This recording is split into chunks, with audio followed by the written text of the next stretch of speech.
Yeah, no, it's the daily. Hi, everybody. It's Katie Harris, owner and CEO of Nurspreneurs. Hey, everybody. I'm Jill Weberding, owner and CEO of, what is my company? Nurse Assure. It's been a long weekend. I know, it's been a long weekend. So, yeah. So, guys, sorry about the delay here. I got to get my son to stop screaming at the TV. But we're running a little bit behind just because we were talking about, the time zone that our thing is on. But anyway, now I'm rambling. So today we're talking about, I don't know, what are we talking about today, Jill? You know what I think we should talk about? I think we should talk about owning the identity of being an owner. Interesting. What made you think of that?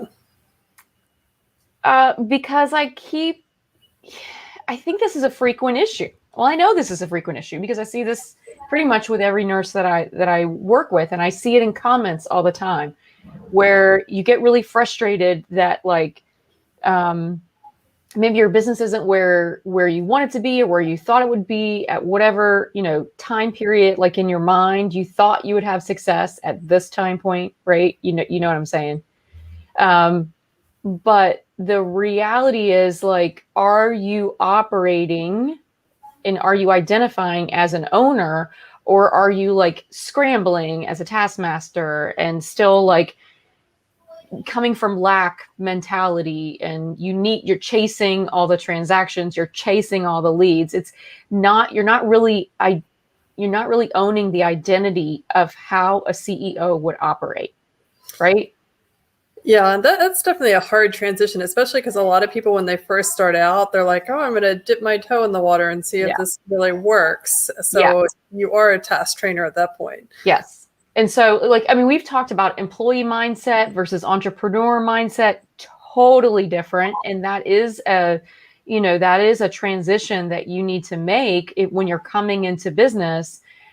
Even as a contractor, if you are, you're kind of, as a contractor, you're almost a little bit in between, but you still have to think, even that's, I think the struggle is this dipping the toe in, because most entrepreneurs, when they set out to start a business, that's not the mentality. Well, let me and see if this works, and I'll try it out for 3 months, and if I don't hit it, then I'm just going to go back and get a different job or something, right? We have a very different, or at least what I've seen so far the last several years, I just keep seeing this repeated over and over again, this wanting to kind of dip their toe in it, but they're not really coming into the business with owning that owner identity. And it causes a lot of people to give up early, for one. And, the reality is, you've talked about this before, Katie, is, these other ideas that you had before Nurspreneurs, it was like all of those would have probably succeeded, but you didn't even give them a chance, right? Like, you gave up before you got to the point where they would have been successful. And so that's, I think, this dipping the toe in. And I've never met a entrepreneur who said, yeah, I'm going to see, I don't know, I think I might do business for 3 months. Let's see. See what happens. Let's see what happens. And it's like, what? I can tell you what's going to happen. Like, it's funny because a million obstacles are going to come up in your way. Yeah. So my sister said to me at breakfast this past weekend, she was like, I'm really interested in the IV hydration that you do. She's like, I think that would be really popular in the area that I'm in.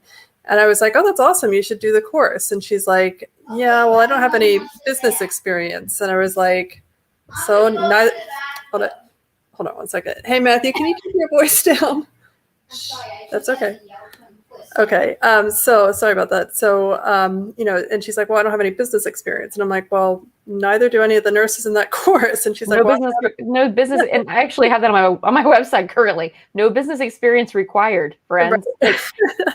Like, I'm not, we're not leveraging your business experience. We're leveraging your nursing skills. Right. Well, then that was her other thing. She's like, well, I don't know how to put in IVs. And I'm like, well, you don't need to. You just hire somebody that knows how to put in IVs. And she's like, oh, well, maybe I'll try it. I'm like, no, I'm like, you're either in or you're out, but you're not Yeah. going to try and see what happens, because what will Yeah. happen is that 600 obstacles will come up and 50 reasons why you can't do it. And you only need one reason to do it. And that's because you want to. Yeah. Yes. And you do a lot of these. I mean, more so, like you've done a lot. I mean, you've launched, it's like anybody who's thinking about this space, like it's a no-brainer. If you want to do this model, follow the blueprint, right? Like get into Kimball's course, like do this IV hydration. You guys have launched it enough times, and I kind of call them a business in a box, and that's not to like diminish in any way, but it's truthfully like you have figured it out, right? Like you've got the blueprint. You've churned out, Kimball's been highly successful. She's churned out lots and lots of successful nurses doing this business. She knows how, what works and how to help you, do it for yourself. So like those concierge, chronic care management's going on right now, like all these kind of these business in a box, like if that's the model that really, sets you, on fire, and you want to do that, you want to go after it, decide, and then it's easy. Just go do the course and get the blueprint, right? Like just go do the work. But I think I see even more so, well, maybe not, Katie. I mean, because you've been in those styles too. I think the mind gremlins come up no matter where you are, no matter what business you choose to be in.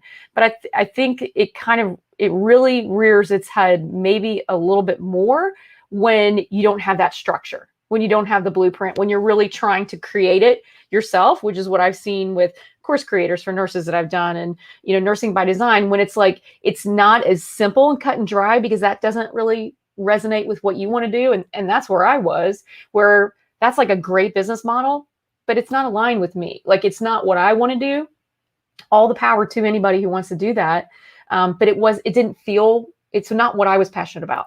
So I had a harder time like trying to figure out, well, what's the structure? Like what is it? So you really have to come into owning that identity of an owner, and coming into it knowing, okay, I'm a business owner.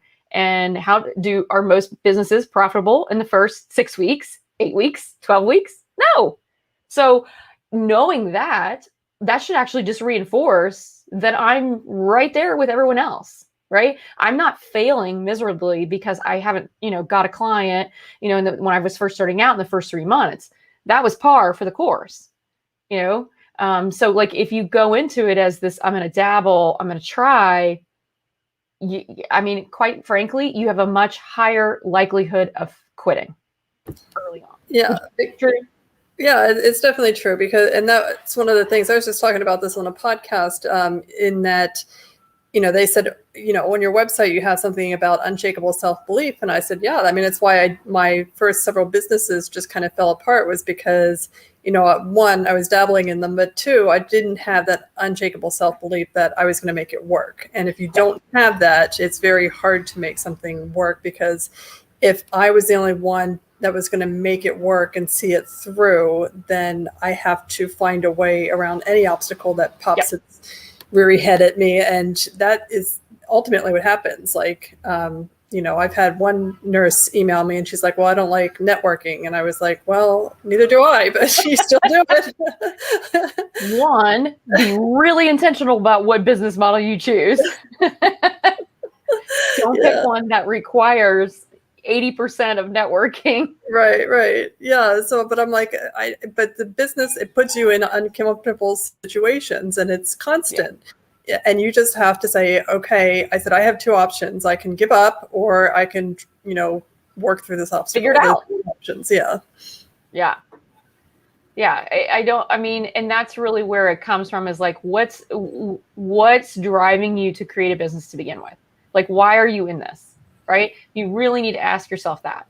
And just escape plan, most of the time, it's not enough, right? Like you can really, really want to get out of your current job, but if you don't have a reason, that can't be the only reason, because there's 200 roles in nursing that you could pick that would be different than your other job, than your current job, right? That's not enough. Like, why is it that you want to start a business? And so, a lot of the nurses that I'm working with were very much like me, in that you had your own specialty, and they were not in the same specialty that I was by any means, but they were like, passionate about their field, and they just couldn't stomach the gaps anymore. Like they couldn't stomach watching the gaps continue to widen between what patients need and deserve and the care that we're allowed to give them, right? That we're able to provide. And when nobody's fixing it and you're in it long enough, you either are like, just forget it, that's just the way it is, which a lot of people are currently doing. We just have nurses, tons of them, bailing out because they're just fed up, right? They're just frustrated and burnout and all those things. And all those feelings are real. But typically the people that the nurses I'm working with are like, there's a better way. Like, this is a solvable problem. We can solve this. And here's how, right? Like, they know that there's a better way to even help close some of the gaps. I'm not saying that there's no easy button and there's no like, oh, this is going to fix everything. Heck no. But they're like committed, right? You just have this desire, this purpose, very purpose driven, that will fuel you through a ton of obstacles. Yes. It's really ultimately not about you. Right. When you're operating from that space, if that's what drives you, if it's a purpose driven, I'm solving the gap, I'm helping close the gaps, you're a strong patient advocate, like if it's purpose driven, that's fire. I mean, that is hard to put out.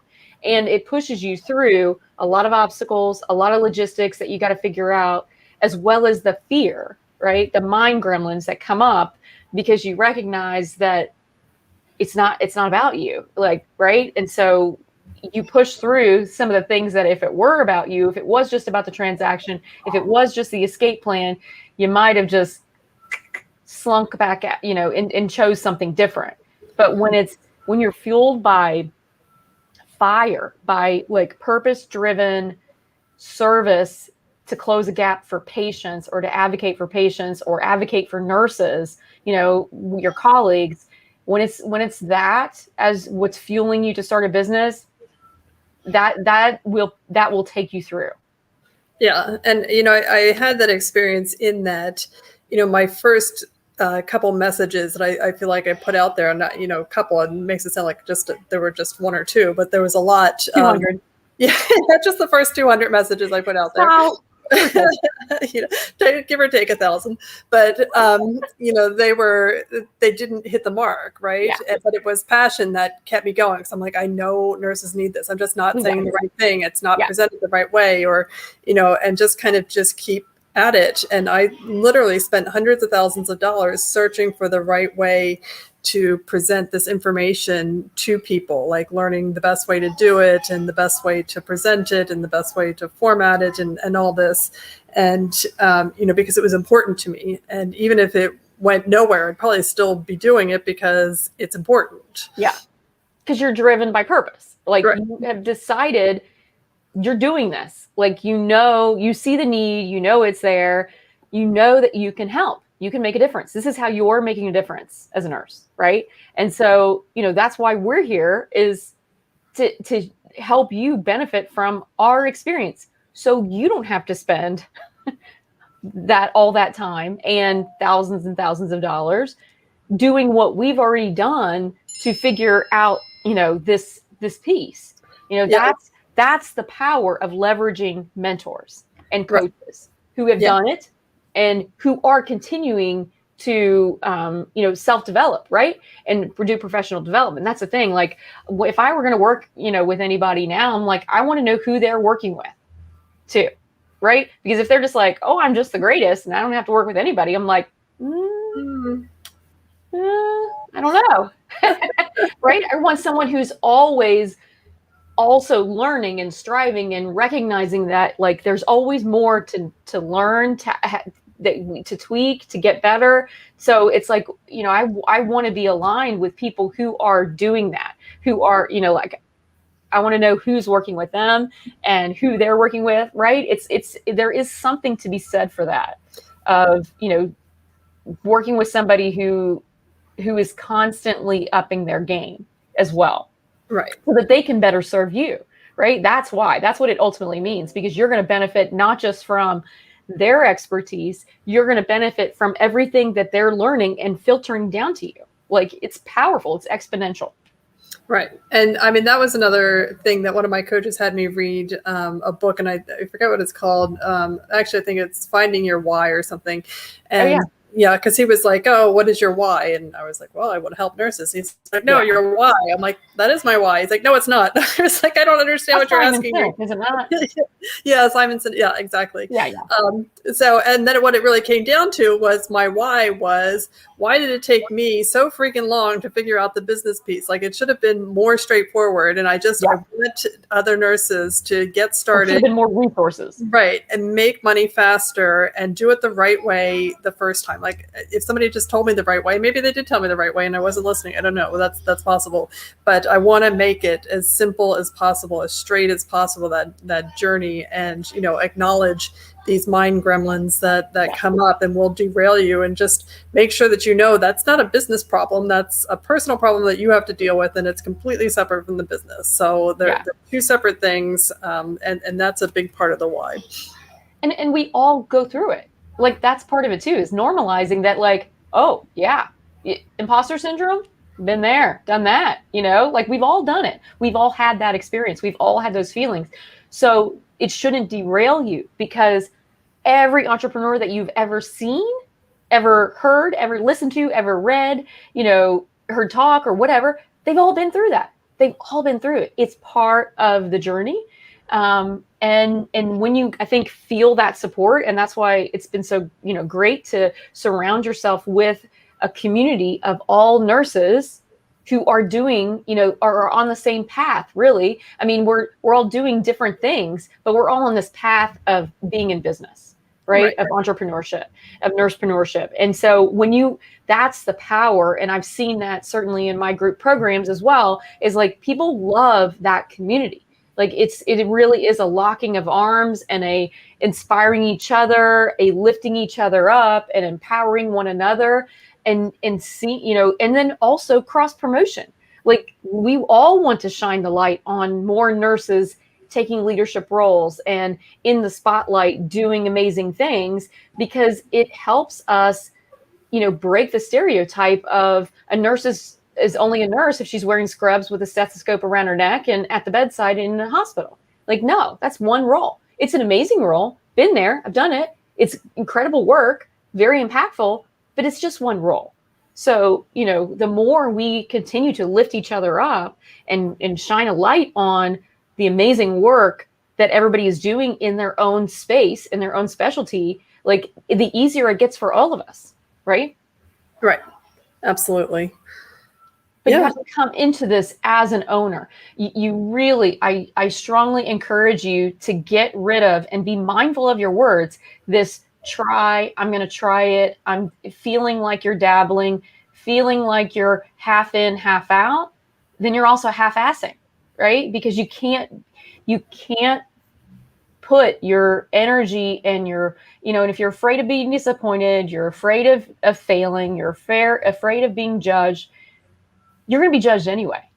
Like, I mean, that's just humanity. You're going to be judged whether you do it or not. So would you rather do what you want to do and really go after trying to make your contribution, right? And making a difference in people's lives? Or would you prefer to be judged for sitting on the sidelines and not using your skills and experience and being able to help people? Yeah, that just reminded me of my son always wants to play. My son's 9, by the way, but he always wants to play this game of Would You Rather. So would you rather have your own company, make lots of money, and struggle uphill towards something exciting? Or would you rather stay on the path that you're on, and what you're doing today is what you'll be doing 30 years from now? Yeah. With 2% increment. I mean, you can plan out exactly where you're going to cap out when you retire. Right. Stay on your path. 2% maybe at best. Sometimes you'll get depending on the year, you might get a 4%. Yeah, or like COVID year, you get nothing. Nothing. You're lucky to have a job. You get a breakaway lanyard. Yeah. Well, during nursing week, because I can't even tell you the rage in comments I saw pouring out in comments of Nurses Week this year when people were posting the gifts that they got from their organization. They get a pen. pen, breakaway lanyards, and they're like, oh, so they can better, choke us with, and like all these things. And it was like, okay, this is really, again, just reinforces. Which is funny because my neurosurgeon was complaining because he only got $100,000 bonus this year. So yeah, I was like, yeah, it's terrible. And even, and I know in nursepreneurs, we don't have MLM, like multi-level marketing, nurses who are doing this business, because, that's a whole separate thing. Right. And so like, that's in your, group rules. We don't do that type of business. We're focusing on nurses creating a business with their nursing skills. And, it's like, why would you go to all that effort and put all that energy in and only take 30%? Like, you're a distributor. That's what you're taking on, high is 30%. So like, what, and then that's been across, I mean, that's I haven't heard of an MLM that's higher than 30%.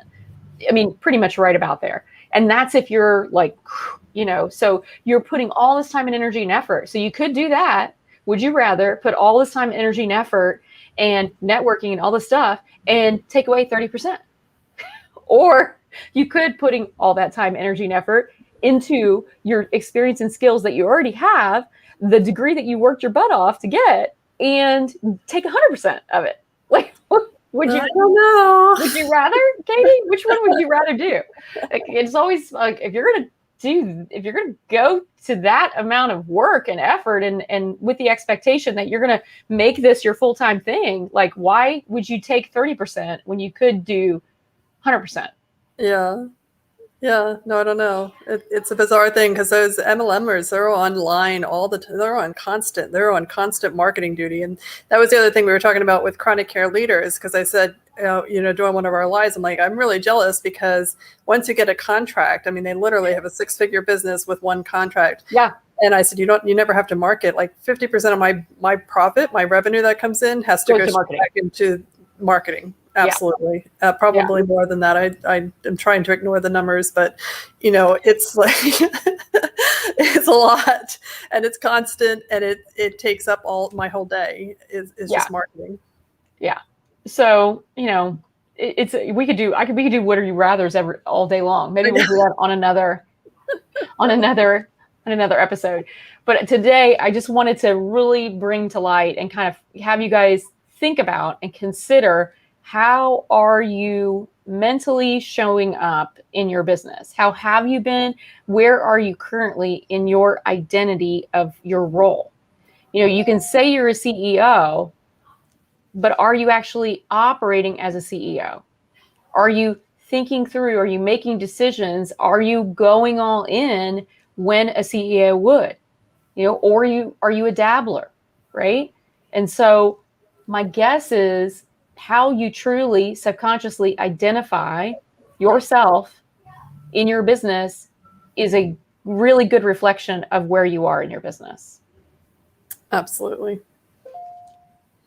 So just think about that. You might want to journal on it. At least pause for a few minutes. And this was an eye opener for me, certainly in the beginning. And then it's like, and it will hit you again. Sometimes you slide back and you're like, I'm being a taskmaster again. This is not CEO mentality. Like, this is not how I would be operating if I were truly the CEO of an organization. So really, I don't care if you're working out of your office in your home. I don't care if you're working out of Starbucks or a library or wherever. Imagine that is your organization. And so how would you be showing up? How would you be making decisions? What type of things would you be focusing on, and what would you be delegating as a CEO? Okay. So like, it's really important. And I can promise you, when you shift this identity of truly owning, being an owner in your business, it will change what you're doing, what's on your to-do list every day, what you delegate, and it will absolutely be reflected in your results. Yes, I agree. Yeah, no, it's really, really important, and it's not easy, and nobody's saying it's easy. It's something that you're going to have to work on, and some days You are the type, I mean, you're always going to be the worker bee while you're the only person that's working in the business and on the business, but you have to carve out unique time to be worker bee as well as visionary for your business.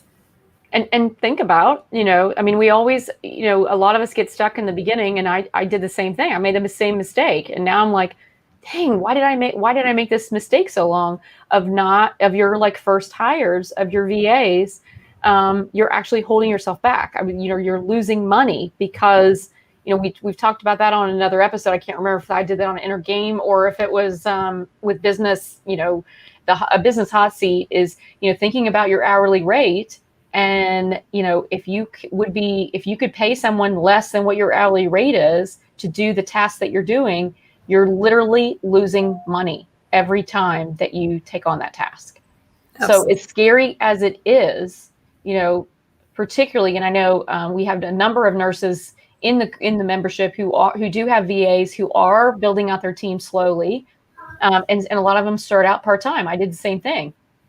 And you would be shocked how much you can get accomplished with a VA and how little it will cost you compared to for the amount of time that you have freed up that you can focus on the things that actually only you can do. The strategy, the vision, the offer, the networking, the putting it out there, all of that stuff that only you can do, or that, your focus is on getting, moving the needle in your business. It's amazing. It is amazing. Yeah. So like one of the things that I have started to prioritize is my YouTube channel. I prioritized it before, but it's not something I can outsource. So I'm always going to have to be the content creator. Otherwise, I'm outsourcing kind of my brand, and that doesn't make sense. Don't outsource your brand. Yeah. So I can't really have a VA from the Philippines doing my YouTube. So like, you can outsource branding. You can hire someone to help you do the branding, but if you are the brand, then you need to be the one who's being seen. Right. But I am outsourcing, the description and the upload and all that actually to Marita's son. He's going to take over. So he's going to be working with me. Who is? Marita's son. Okay. He's like 13. Yeah. Yeah, I know. She said she's using him. She's like, he's my first employee. And I'm like, let's do it. Yeah, so you can hire as they see. Oh, sorry. Yes, little siren. Yeah, and so like be resourceful. I mean, I can tell you, I've had great luck using. I've just started using onlinejobs.ph. I know Nina uses them as well. I've used Upwork. You might have a kiddo, a teenager, your neighbor might have a teenager. There are lots of ways for you to do this economically in the beginning, right? Yeah, definitely. And you can hire your kids. So, my kid's only 9, but he's on payroll and he does stuff for me. And, that's a good way to, he does a lot of videos and stuff for me. He does the actual video production, not the editing because he's not quite there yet. but he will be. He will be. Yeah, he'll take over Peter's job sometime soon. But not quite, not that soon. But it's a good way. It's a good way to start out. It can be hard to mix family and business, so just be careful. But But think about those small tasks that can easily, doesn't necessarily have to be you hovering over them, that you can give to them and say, okay, do this. And certainly kids, teenagers, college kids are super savvy with computers.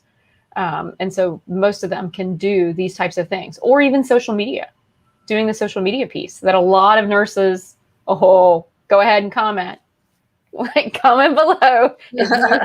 If you loathe all the posting, I see that a lot of like, if that's not your thing and it really sucks energy from you, then strongly consider looking for someone, a kiddo, a teenager or somebody who can maybe take that piece for you, or a VA. Absolutely.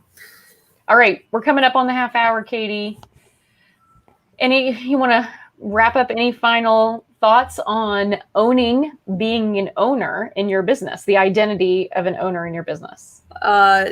No, but I think one of the future kind of episodes that we'll have to have that plays off of that concept is also paying yourself, which is very hard to do because Mm. once you do kind of take on ownership, you start paying everybody else and you see money come into your business and go out, but you don't seem to keep any of it. And that's a big deal.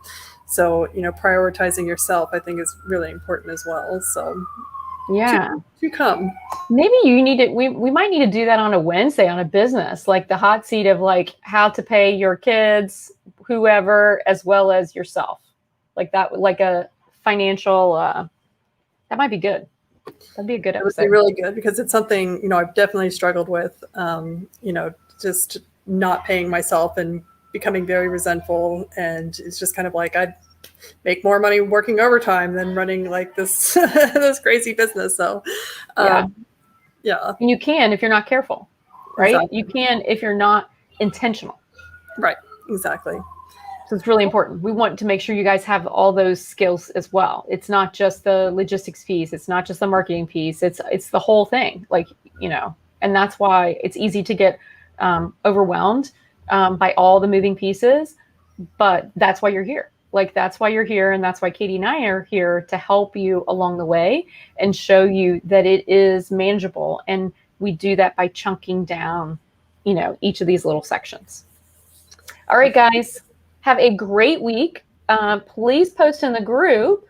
I would love to hear your comments. If you feel like, think about this after you've done a little self-reflection. Are you showing up? Are you owning the identity of being an owner, or are you dabbling? Are you trying? Are you dipping your toe in? Because I can promise you that it's going to be reflected in your business, how successful your business is based on what your identity is. Not so much on your efforts, not so much on your task, but on your identity.